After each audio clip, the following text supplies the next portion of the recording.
મિત્રો આજે ભેળનો પ્રોગ્રામ છે તો જોઈએ છીએ આપણે આમાં મમરા આવી ગયા છે, રીંગણા, ટામેટા, ડુંગળી, પછી કેપ્સિકમ, મરચું છે. હવે આપણે શું નાખવાનું છે આમાં? કોથમીર મરચાંની ચટણી છે, સૂકી ચટણી છે. એટલે આમાં પાણી નાખી દઈશું. પછી આ મિક્સ ચવાણું છે, મિક્સ ચવાણું પણ નાખીએ જેથી આનો ટેસ્ટ ઓર આવે, સરસ આવે.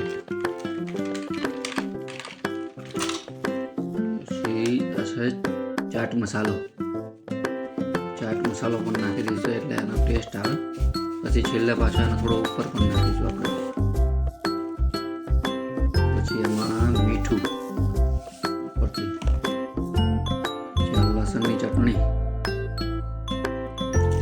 લસણની ચટણી અને લીલા મરચાં કોથમીરની ચટણી, એ બે ચટણી છે આની અંદર.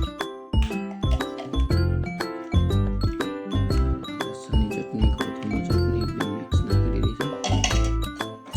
હવે એમાં ધાણા જીરું, સૂકું મરચું,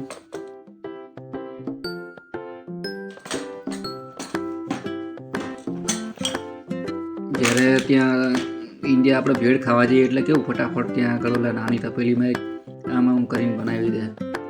ગરમ મસાલો નાખ્યો ને, ગરમ મસાલો, પછી થોડોક કેચઅપ નાખીશું અંદર. એ તપેલીમાં આમ ઘડીકમાં ફટાફટ બનાવી દે ને, અને ભેળ ખાવાની મજા આવે, આમ તરત થઈ જાય અને ખાવાની મજા આવે. આમ ભેળ અહીંયા આગળ મળે છે ત્યાં આગળ, પણ આપણે જેવી ઇન્ડિયન ભેળ બનાવીએ ને એવી ભેળ ત્યાં નહીં મળતી. એ ઉપર સરસથી તેલને ઉપરથી બીજું શું નાખે છે ખબર નહીં, બે વસ્તુ નાખે છે ને એમાં મજા નહીં આવતી. એ ભેળ તો ઘરે જ બનાવીએ એમ. અને તૈયાર થઈ ગયા પછી ભેળ મજા આવે ખાવાની. ભેળ બનાવી હમણાં ઘણો ટાઈમ થઈ ગયો હતો. અહીંયા મમરાની કોથળી મળે 400 ગ્રામ, તો કેટલાની 3.5 યુરો જેવી આવે છે.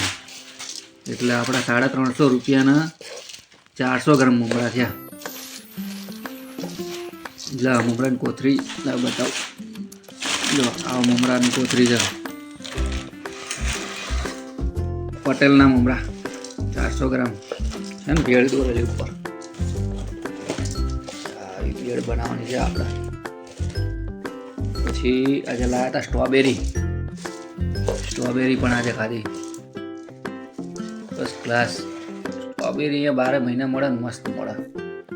તો હવે ભેળ ધીરે ધીરે મિક્સ થઈ જાય છે, એનો કલર પકડાશે, આમ પકડાશે ભેળનો ધીરે ધીરે.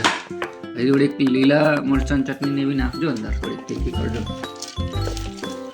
ખાઈએ આપણે. તો આવી રીતે અમે તો જે બનાવવું હોય ને એ બધું ઘર જ બનાવીએ અહીંયા આગળ જ. એટલે આપણાને ચોખ્ખું આપણી નજર સામે ને આપણને ગમે એવું બનાવીએ. અને આપણે તો ગુજરાતી તો બધા ઘર રસોઈયા જ હોય ઘરના બધા, એટલે જેવું બનાવવું હોય એવું બને. તીખી મીઠી ચટણી બધું મિક્સ કરી દીધું છે. ભેળ તૈયાર થવા આવી છે આપણી, થોડીક વાર રહીને તૈયાર થઈ જશે.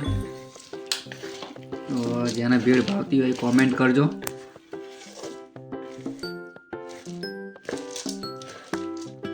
મોઢામાં પાણી આવી જાય છે ભેળમાં.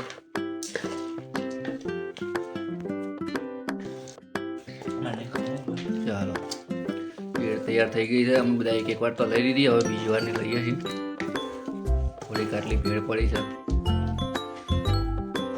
ફર્સ્ટ ક્લાસ મજાની ભેળ તૈયાર થઈ ગઈ છે. ઉપરથી ચટણી એવું નાખીને ખાવાનું છે ખાલી. મજા આવી ગઈ ખાવાની ભેળની, ફર્સ્ટ ક્લાસ. ઓકે, ચાલો મળીએ તારે બીજા વિડીયોમાં. આવજો બધાય.